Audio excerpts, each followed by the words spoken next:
Hello दोस्तों, आपने video का थंबनेल तो देखा ही होगा। तो आज हम बात करने वाले हैं फॉर्म 15G के टॉपिक पर। सबसे पहले हम फॉर्म 15G के बारे में बात करेंगे कि फॉर्म 15G क्या होता है और इसका क्या यूज़ होता है। फॉर्म 15G से आप अपने पीएफ विड्रॉल पर टीडीएस कटने से बचा सकते हो। अगर आप पीएफ विड्रॉल करते वक्त properly filled up form 15G upload कर देते हो तो आपका टीडीएस नहीं कटता है। इस वीडियो में मैं आपको बताऊंगा कि आपको किस सिचुएशन में फॉर्म 15G अपलोड करना होता है और कैसे फिल करना होता है। ये दोनों कॉन्सेप्ट को मैं बहुत ही इजी स्टेप में एक्सप्लेन करने वाला हूँ। तो चलो दोस्तों, हम बढ़ते हैं हमारे टॉपिक की ओर।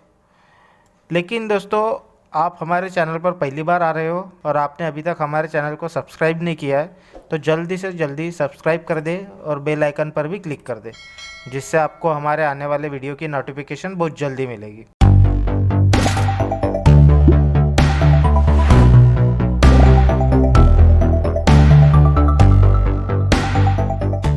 तो दोस्तों, मेरा नाम है प्रशांत और आप देख रहे हैं पीसी कल्चर यूट्यूब चैनल। सबसे पहले हम बात करेंगे कि किस केस में पीएफ विड्रॉल पर आपका टीडीएस कटता है। दोस्तों, आपका पीएफ विड्रॉल अमाउंट अगर 50,000 के ऊपर है तो उस पर 10% टीडीएस अप्लीकेबल रहता है। मान लीजिए कि अगर आपका पीएफ विड्रॉल अमाउंट 1,00,000 है तो उस केस में आपको पीएफ विड्रॉल अमाउंट से 10,000 डिडक्ट होकर बाकी की राशि आपको डिपॉजिट हो जाएगी। सेकंड पॉइंट ये है कि अगर आपने आपके ईपीएफओ पोर्टल पर अभी तक अपना पैन कार्ड प्रॉपर तरीके से अपडेट नहीं किया है और उसके बाद भी आप पीएफ विड्रॉल कर रहे हैं तो उस केस में भी आपके पीएफ विड्रॉल से मैक्सिमम मार्जिनल रेट से टीडीएस डिडक्ट होता है। टीडीएस का मैक्सिमम मार्जिनल रेट होता है 30%। मान लीजिए कि आपका पैन कार्ड अपडेट नहीं है और आपका 1,00,000 का पीएफ अमाउंट विड्रॉल करना है तो उस केस में आपके अमाउंट से 30% यानी 30,000 का अमाउंट डिडक्ट किया जा सकता है। तो इसके लिए पहले आप अपना पैन कार्ड अपने ईपीएफओ पोर्टल पर अपडेट करके रखें और उसके बाद में पीएफ विड्रॉल करें। और अब देखते हैं कि किस केस में हमारा टीडीएस नहीं कटेगा। अगर आप किसी भी कंपनी में 5 साल से ज़्यादा काम करते हो तो उस केस में आपका टीडीएस नहीं कटेगा। और अगर आपका पीएफ अमाउंट 50,000 से कम हो उस केस में भी आपका टीडीएस नहीं कटेगा।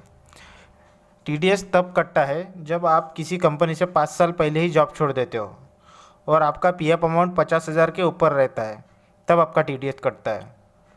और अब इन केस में आपको फॉर्म 15G फिल करना ज़रूरी होता है। तो आई होप कि आपको इतनी प्रोसेस समझ में आ गई होगी। तो अब हम बढ़ते हैं फॉर्म 15G की ओर। अब ये देखते हैं कि फॉर्म 15G एक्चुअल में क्या होता है।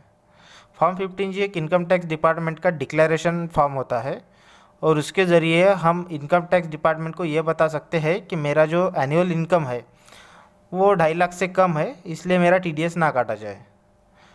और फॉर्म 15G प्रॉपरली फिल करके अपलोड करने से आपको आपके पीडीएफ का पूरा पैसा आपके अकाउंट में डिपॉजिट किया जाता है without any deduction.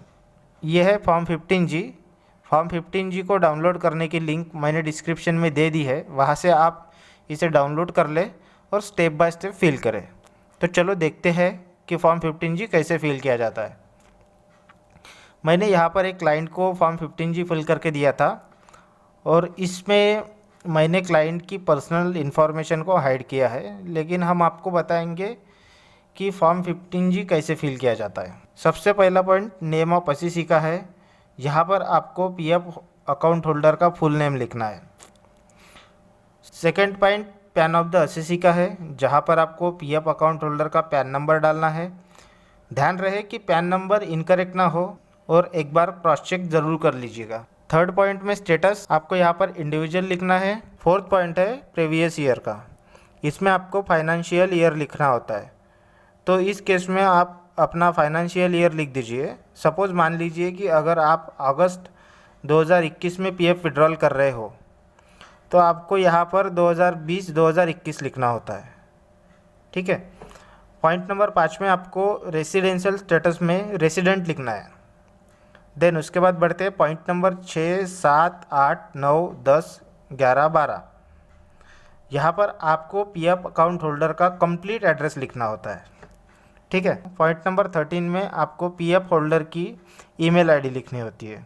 Next point number 14 में आपको अकाउंट होल्डर का एक्टिव मोबाइल नंबर लिखना होता है। देन पॉइंट नंबर 15 में अगर आपने कभी आईटीआर फाइल किया होगा तो आपको यहाँ पर यस पर टिक करना होगा, और अगर नहीं किया है तो ऑब्वियसली नो पर टिक करना होगा। अगर यस पर टिक किया है तो यहाँ पर आपको लेटेस्ट आईटीआर फाइल का फाइनेंशियल ईयर लिखना होगा। मेरे क्लाइंट के केस में तो उन्होंने आईटीआर फाइल नहीं किया था, इसलिए मैंने यहाँ पर नो टिक किया है। नेक्स्ट आते हैं पॉइंट नंबर 16 पर। यहाँ पर ध्यान रखें कि यहाँ पर आपको पीएफ का जो विड्रॉल वाला अमाउंट है वही यहाँ पर मेंशन करना है। मेरे हिसाब से यहाँ पर लिखने वाले अमाउंट में आपको पेंशन का अमाउंट जो होता है उसको यहाँ पर इंक्लूड नहीं करना है। नेक्स्ट आते हैं पॉइंट नंबर 17 पर। ये एक इम्पॉर्टेंट पॉइंट है। यहाँ पर आपको आपके पीएफ विड्रॉल अमाउंट के साथ आपकी अदर इनकम कितनी है ड्यूरिंग प्रीवियस फाइनेंशियल ईयर उसको कैलकुलेट करके उसकी टोटल यहाँ पर लिखनी होती है। अगर है तो पॉइंट नंबर 16 का अमाउंट प्लस करके यहाँ पर लिख दीजिए, और अगर नहीं है तो यहाँ पर NA करके भी लिख सकते हो।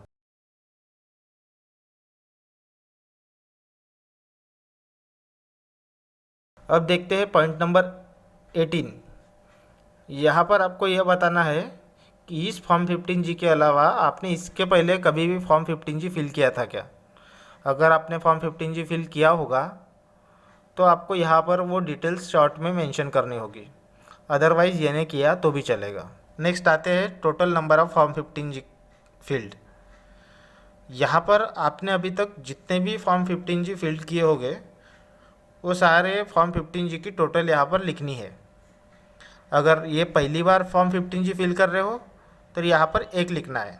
नेक्स्ट आते हैं aggregate amount of income for which form 15G field. तो आपको यहाँ पर पॉइंट नंबर 16 में जो अमाउंट डाला है वो अमाउंट लिखना है, और अगर आपके केस में पॉइंट नंबर 17 में भी अमाउंट है तो पॉइंट नंबर 17 का अमाउंट लिख देना है। देन आते हैं पॉइंट नंबर 19 की ओर। यहाँ पर आपको वो डिटेल्स देनी है जिसके लिए आप फॉर्म 15G फिल कर रहे हो। तो सीरियल नंबर में 1 लिख दीजिए, और आइडेंटिफिकेशन नंबर में आप पीएफ अकाउंट नंबर और यूएन नंबर लिख दीजिए। देन नेचर ऑफ इनकम में पीएफ विड्रॉल लिख दीजिए। देन यहाँ पर section under which tax is deductible है तो उसमें हमें सेक्शन 192A लिखना होता है, क्योंकि पीएफ पर जो टीडीएस डिडक्ट होता है वो सेक्शन 192A के अंतर्गत डिडक्ट होता है। और लास्ट में अमाउंट ऑफ इनकम में आपको पीएफ विड्रॉल का अमाउंट लिखना होता है।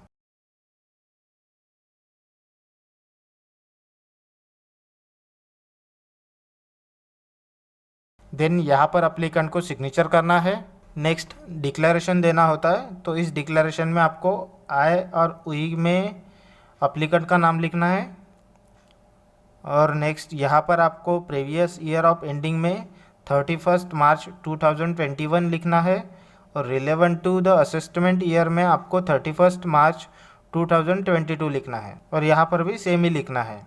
यहाँ 31 मार्च 2021 और यहाँ 31 मार्च 2022। उसके बाद यहाँ पर प्लेस और डेट लिखना है और साइन कर देना है। तो बस फॉर्म 15G में हमें पार्ट 1 ही फिल करने की ज़रूरत होती है। तो ये हमारा फॉर्म कंप्लीट हो गया है। अब आपको पार्ट 1 और पार्ट 2 दोनों को स्कैन करके PDF में सेव करके रख देना है, और जब आप PF विड्रॉल करोगे तब ये फॉर्म वहाँ पर अपलोड कर देना है। तो अगर आप प्रॉपर फील्ड के साथ फॉर्म 15G फिल करते हो तो आपका TDS नहीं कटेगा। तो दोस्तों, आपने देखा कि फॉर्म 15G भरना कितना आसान है। PF विड्रॉल कैसे करना है इस पर मैं एक वीडियो जल्द ही अपलोड करने वाला हूँ। तो दोस्तों, अगर आपको हमारा वीडियो पसंद आया है तो कृपया लाइक, शेयर और सब्सक्राइब ज़रूर कर दीजिएगा।